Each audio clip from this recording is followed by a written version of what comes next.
Right, and it is his intention to eventually fully integrate her back into society, because not only does he want this perfect life, which can't happen from a distance, but he wants this perfect marriage, which includes her wealth and her name and so forth. And she kind of touched base a little bit about how her father's not going to be kosher with this whole idea. Yeah, her dad's not gonna be happy. He's not gonna be happy at all. Things are not gonna end well. So, one of the things that we've talked about is that she likes to cut herself, but she's aware that she likes to cut herself to the point where she recommended bladeless razors, Nair, and other options to keep a razor away from her. Why would she do something like that? Why would that be an issue for her if she's aware of the problem? Oh, because I guess I'm just gonna give up. She has OCD. We're just gonna go with the fact that she has OCD, and I'm gonna run with it. If when an OCD situation presents itself, the compulsion is far too great. Even if one is aware that the compulsion is there, you physically cannot stop yourself.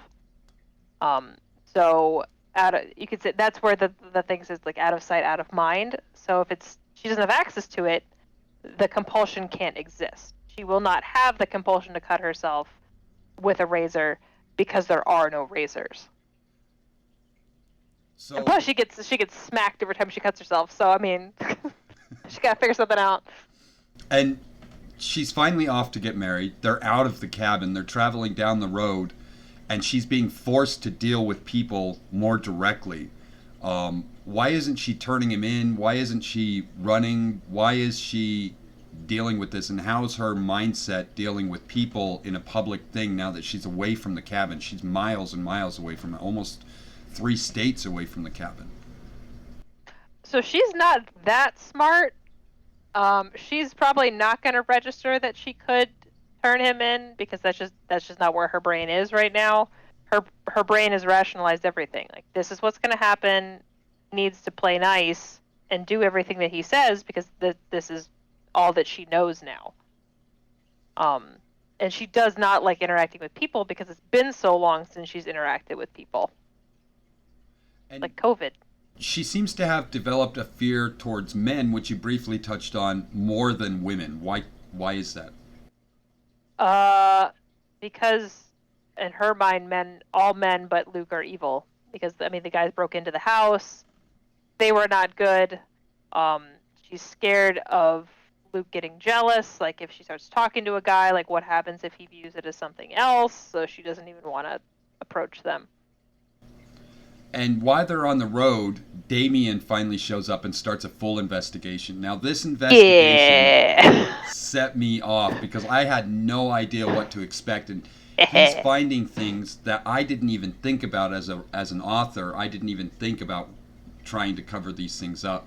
How did you figure all this stuff out? Like how did you know to look for all these things? Tags on clothing, various seasons of clothing, scratches on walls. The whole thing kind of had me scared that the story was coming to an end, that he was going to capture Luke, because there's no way as an author I could compete with this much knowledge. uh, because Damien's awesome. No. He is, but uh, I mean that's what forensic psychology talks about, and the tiny details, the little things here and there that you have to look for. And because he is a savant, he looks for those tiny things. He's done this a lot. He knows what to look for. Um, he's very meticulous in what he does, which is why he's good at what he does. Um, Also, just the husband's background and all of that. God, he hated me every question. I was like scream his name, and I'd be like, "Hey, I need help with this," and he's like, "Again?" And I was like, "Yes." So I made sure I went by the book from both perspectives, the legal and psychological side, so that it was airtight.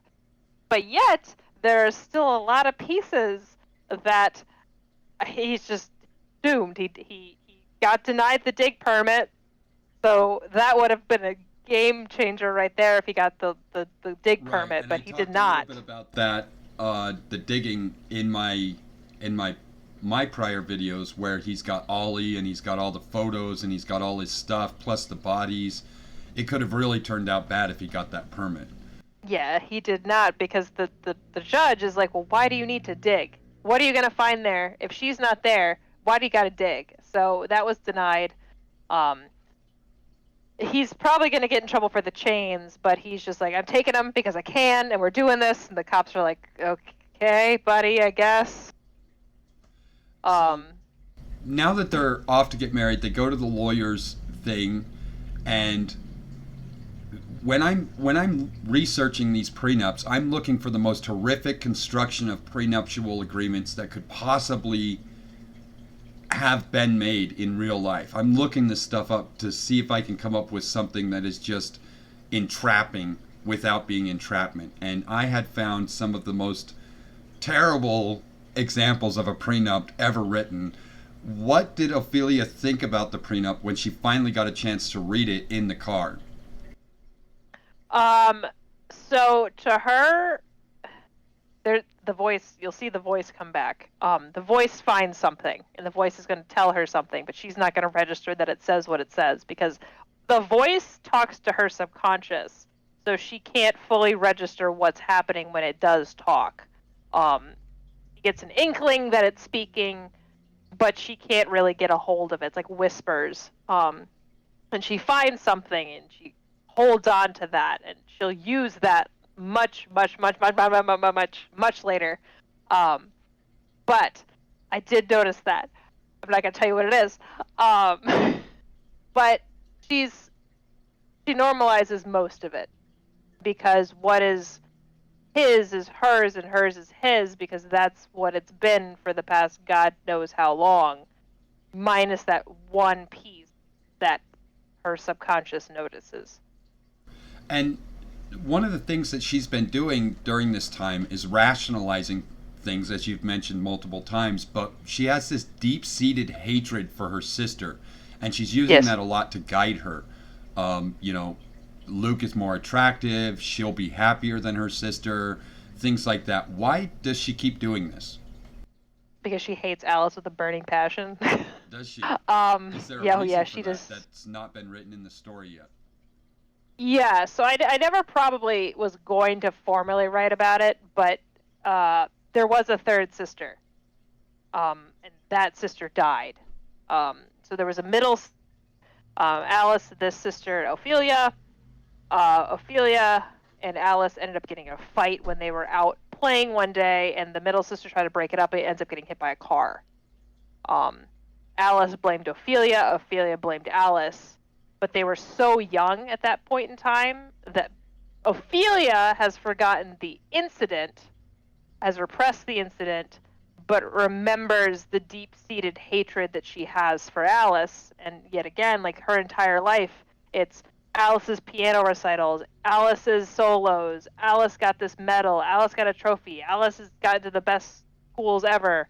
Um, and it they didn't really pay much mind to Ophelia. And even when I think I introduced Joachim, which is Alice's husband, he was set to marry Ophelia. And then Alistair's like, no, he's really, really rich. I need him to marry Alice because she's the better sister.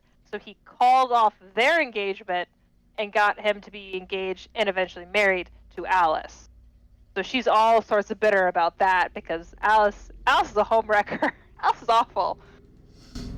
So when they get married, they have their honeymoon in place. Abuse has become a regular thing, even outside the cabin. The mental, emotional abuse, the experimental things that he's doing every week. In the middle of the week, he'll do something experimental.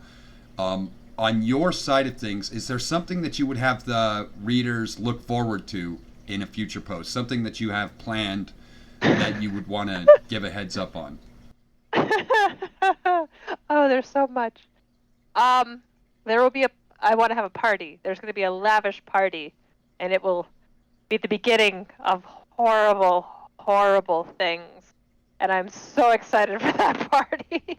Do you think that Ophelia's mind is broken at this point? That they're on the way to get married, that their honeymoon is taking place, that they've escaped Damien, Do you think that her mind is fully broken? Oh no. No, there's so much worse stuff that's gonna happen. She's getting there. So she's sufficiently conditioned, but she has not psychotically broken, and there's going to be an event that is going to break her beyond repair, and she will not be the same person after that. And Mwahaha. we're really nearing the end of our questions now. I only got a couple more, and that's, a lot of people may use this interview as a point of reference so that they don't have to read everything that we've written prior to this. What would be something that you would want to say about the future of the stories? Like something to give them a heads up on regarding like warnings or stuff like that. Is there anything that you would point out for those that want to skip everything that's been written up to this point? It has only just begun. The darkness is coming, and it's going to come in horrible, horrible ways. Yeah, things get bad. Things are going to get really, really, really bad. You have not seen the last of the Dark Man. Well, I'm looking forward to it. Is there anything that we didn't touch base on during this interview that you think that you would like to add or talk about at this time? Uh, why the SpaghettiOs? Why so many Why did I do SpaghettiOs? the SpaghettiOs? Because when I was thinking about it, I wanted to think of something that would efficiently feed her, but also be degrading, dismissive, away from her rich background, very easy, very quick, and disturbing. I wanted it to be disturbing. Oh, yep, it definitely is. Yeah, I guess with the honeymoon, I guess what would you suggest for people who are reading why they should keep going? Well, I think if you're going to start picking up the story, you've kind of if you're going to pick up the story now and you haven't been following it, then you've skipped over the conditioning, the physical abuse, the real horror of being captured. Now, the story is based around being kidnapped, but it also bases itself heavily in the psychological aspects of it and dealing with somebody that's in the psychological field. It has a lot of depth that even I'm not prepared for. On that side of things. So be aware of that. And this story can be very disturbing and very realistic. It's probably one of the more realistic stories that I wrote. And I wrote a whole story about serial killers, and this one seriously puts that to shame. It's very realistic. If you know somebody that's suffering from abuse, if you know somebody that's suffering from anything like this story takes place, you should definitely seek help. You should definitely try to get people, if this is any kind of a triggering story for you, or if you think that something might trigger because of reading something so horrific, don't do it. It's a very dark story. I have other stories that touch base on horror. I have other stories that are dark, but this is definitely a psychological horror mixed in with other kinds of horror, and it is definitely on the darker side of things.